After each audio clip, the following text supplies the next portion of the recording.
What's up, world? I'm Cameron McKinney, and this is Pop Culture Spotlight, a podcast about the movies Freaky and the world to come. First, let's talk about the movie Freaky. Here's a quick synopsis. Millie is a teenager living a normal life when she is stabbed by the Butcher, a serial killer on the loose, and instead of dying, she mysteriously switches bodies with him. I was shocked how much I liked this movie. I'm not the biggest horror fan. I like horror movies that have a message that's more about everyday life than it is about the movie, but this movie really worked for me. It's funny, and at the center of the movie is a very good performance from a very well-known movie star, and that movie star is Vince Vaughn. And with this movie, Vince Vaughn makes his triumphant return to comedy. Over the past few years, he's been in dramas like Into the Wild, Hacksaw Ridge, Fighting with My Family, and Seberg, but before that, he was the king of comedies. Remember the big movies that Vince Vaughn was a part of? Old School, Dodgeball, and the biggest hit of them all was Wedding Crashers. I mean, his run wasn't that long, but it was memorable. He is one of the faces of comedy for me. I mean, I was raised in that era of Ben Stiller, Owen Wilson, Luke Wilson, and Vince Vaughn. Those were the guys in those kind of comedies. You can add Jack Black to the list, but I would almost argue that Vince Vaughn was more successful than those other guys.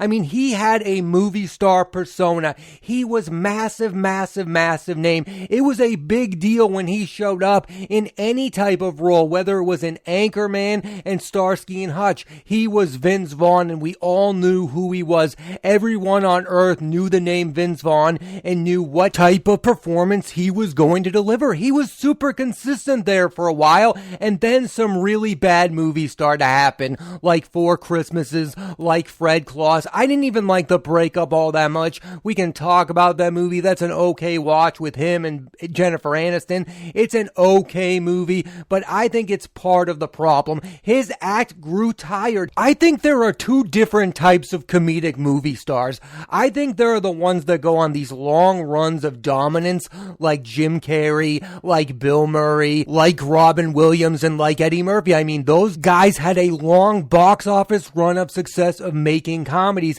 And then there are those guys who shine bright for a little bit of a time. I think Chevy Chase is like that, and I think that's exactly what Vince Vaughn was like. He had these few movies where he was the biggest movie star on planet Earth, but his run as a comedic movie star did not last very long. I mean, Chevy Chase has the Vacation movies, he has Caddyshack and Fletch, but his run as the biggest comedic movie star was not very long, and it's the same with Vince Vaughn. It was really only like a 5-year period of pure dominance from Vince Vaughn. I say it's about from 2000 to 2005. He was the biggest comedic movie star on the planet. It's not like Adam Sandler. Adam Sandler has been a big deal in comedies for the past 3 decades. It has not been the same type of run for Vince Vaughn. It was bright, but it wasn't nearly as long. I would say another example like this is Mike Myers. Think about Mike Myers at one point was the biggest comedic movie star in the world. He had the Austin Powers franchise, and he had the 2 Wayne's World movies, but that Mike Myers run was not very long,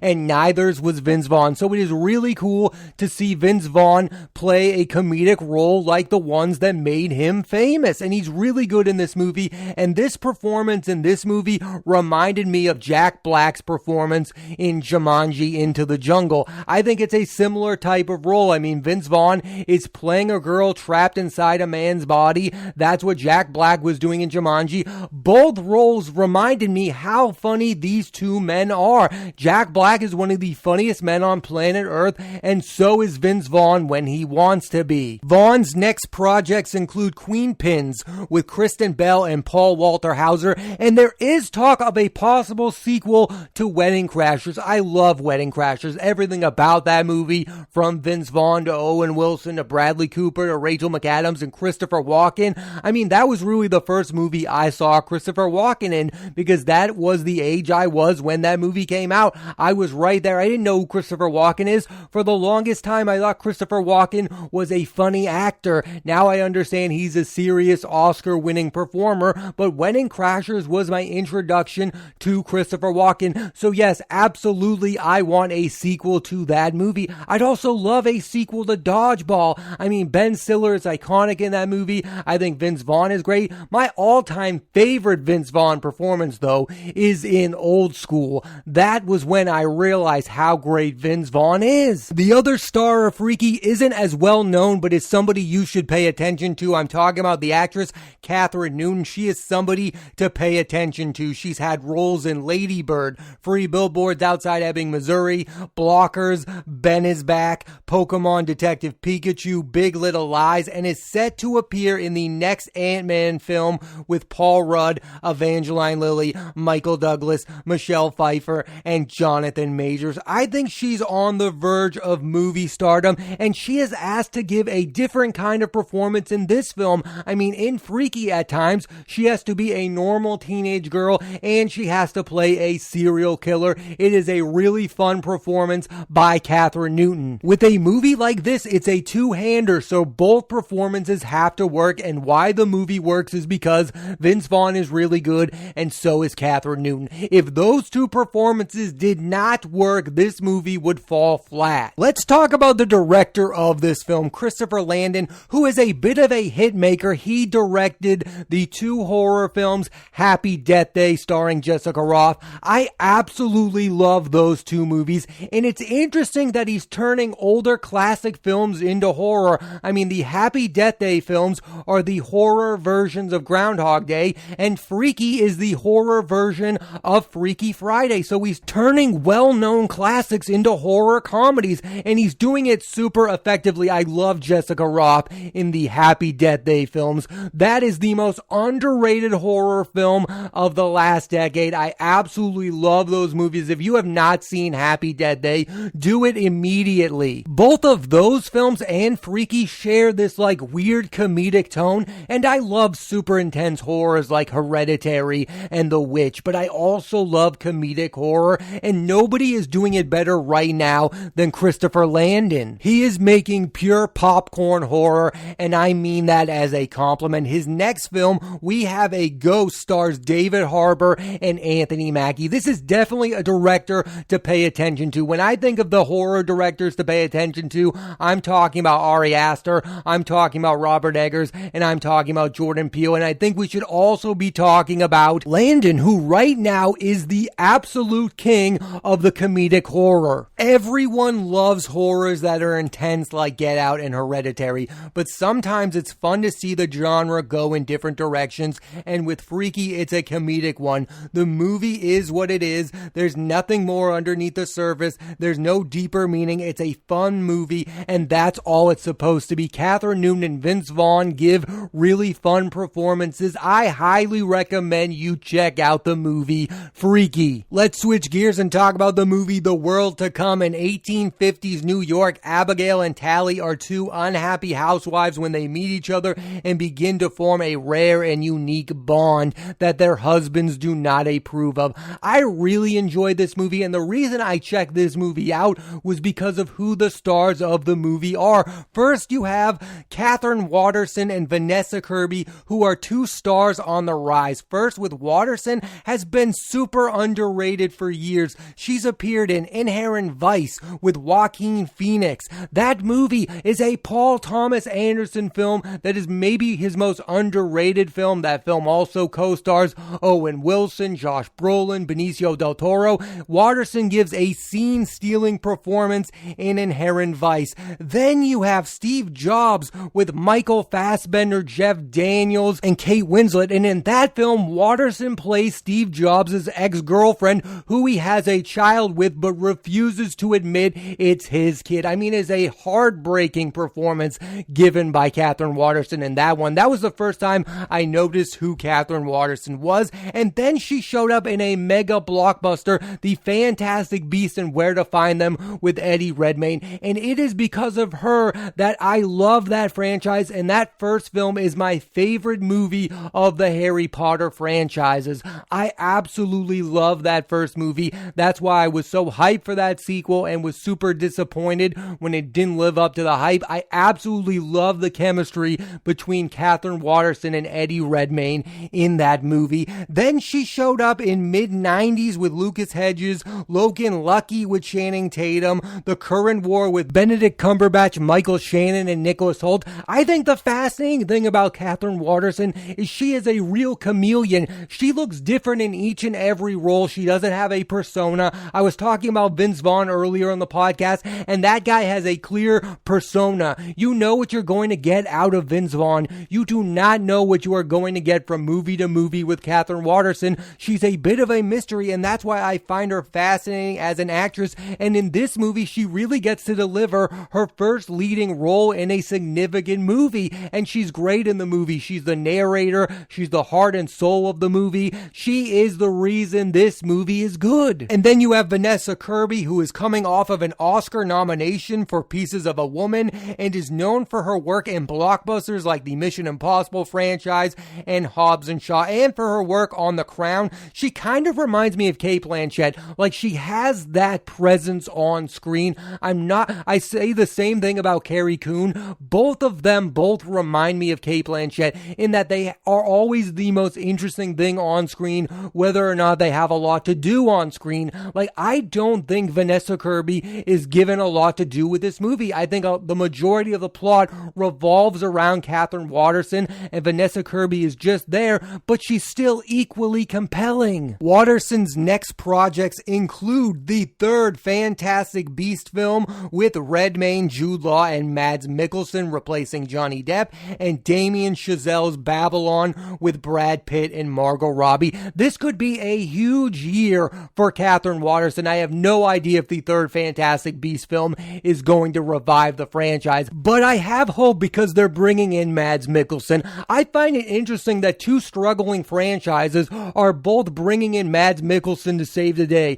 The same thing for Indiana Jones 5. They're bringing in Mads Mikkelsen. We have a lot riding on Mads Mikkelsen saving both of these franchises because I love both of them. I love the Indiana Jones films, and like I said, I absolutely adore Fantastic Beasts and Where to Find Them. Mads Mikkelsen, please save the day. And I don't feel like I really need to sell the movie Babylon. This is going to be the fourth movie from Damien Chazelle, who's directed Whiplash, La La Land, and First Man. Katherine Waterson on screen with Brad Pitt, Margot Robbie. Tobey Maguire is also showing up in this movie. Please give me the movie Babylon immediately. And then for Vanessa Kirby, she is set to star in the next two Mission Impossible films with Tom Cruise. One thing I loved about this movie was seeing the different acting styles of the two male stars, Casey Affleck and Christopher Abbot.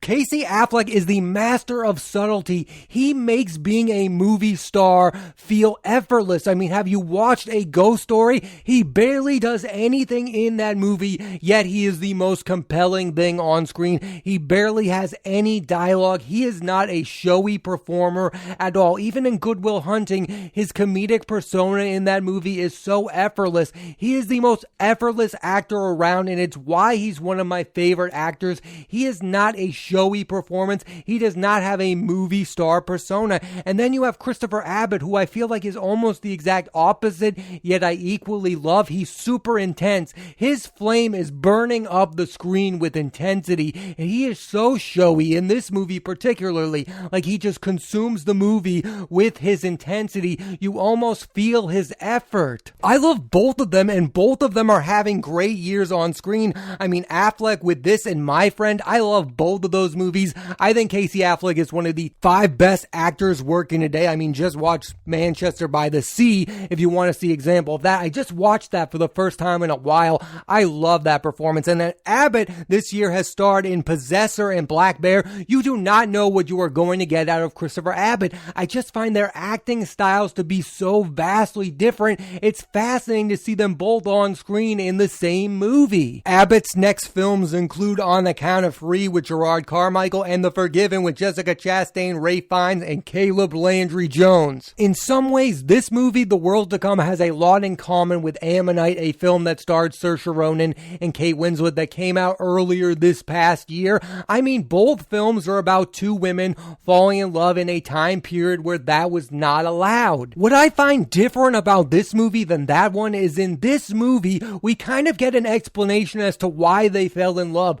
Both of these characters, played by Katherine Waterson and Vanessa Kirby, both want people to pay attention to their needs other than them just playing the role of a housewife. Their husbands could have fixed this problem. They could have been the ones who were there for their wives. I think these two women were looking for basically anyone to give them the time of day. They wanted a relationship that had an emotional element to it, and once they got that relationship became irreplaceable to them. It could have been filled by their husbands. I find it really weird where we are with period piece dramas. So it feels like we're either doing one of two things with these type of movies. We are either making a pure adaptation of something and making it feel as real as possible, like we did with Little Women, like we did with this movie. I think we did that with The Phantom Thread. Like, those movies feel like they are in that time period. And then with other things like The Great and The Favorite, we are mocking those kind of period piece dramas.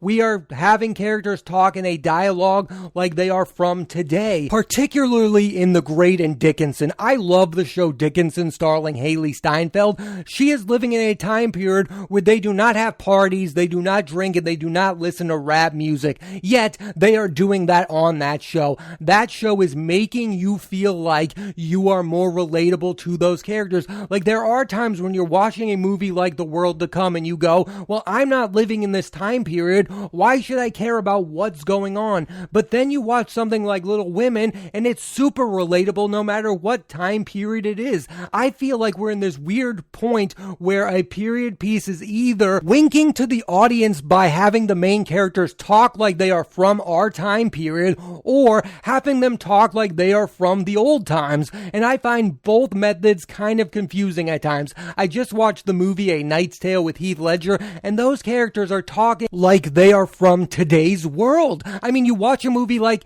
Marie Antoinette with Kirsten Dunst, you watch a movie like A Knight's Tale, you watch Emma starring Anya Taylor-Joy. These characters are winking at the audiences, like talking like they are one of us. They are not talking like characters from their own time period. And then you watch a movie like The World to Come, and they are all living and talking like they are from 1850s New York. In a simpler way of putting things, a movie like this is being faithful to the time period where the movie is set, while other projects, like I mentioned, are making you feel like the characters are living in our time period. This movie, The World to Come, does not have any sense of humor whatsoever about the simplicities of how life used to be.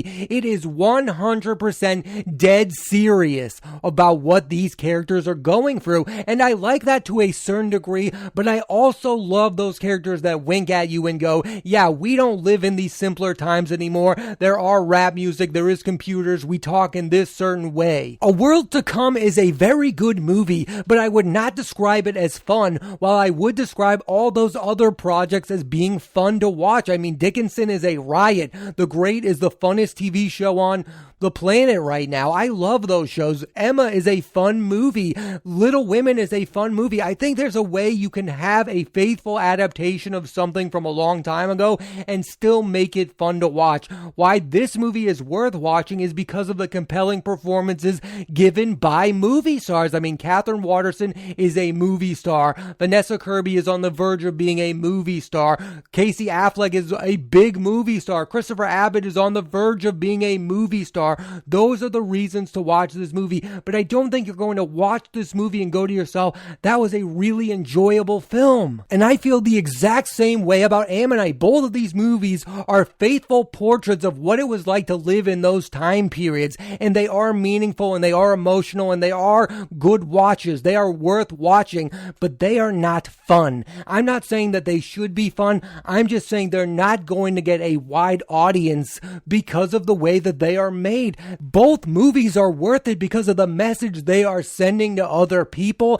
I'm just saying that these type of films are not going to get a wide wide audiences like those other films are, because they lack entertainment value. I feel like when people watch a movie for 2 hours, they want to be entertained, and I think you will think a lot about this movie, but I'm not certain you're going to watch this movie like you would have watched Freaky and say, wow, that was pure entertainment. I think it's meaningful. I definitely think it's worth watching. The look of the movie is majestic, especially the snowstorm scene with Katherine Waterson's character. I really like this movie. I think it's a meaningful watch, and I highly recommend you check out the movie The World to Come. Thanks for listening to this edition of Pop Culture Spotlight. I'm Cameron McKinney, and there'll be a new episode of the podcast every Thursday on Apple Podcasts and Spotify. And this week I put the spotlight on the movies Freaky and The World to Come. Next week I'm putting the spotlight on the career of actor Matthew McConaughey and James Gunn's The Suicide Squad, starring Idris Elba, Margot Robbie, Joel Kinnaman, and Viola Davis. So tune into that, and please rate, review,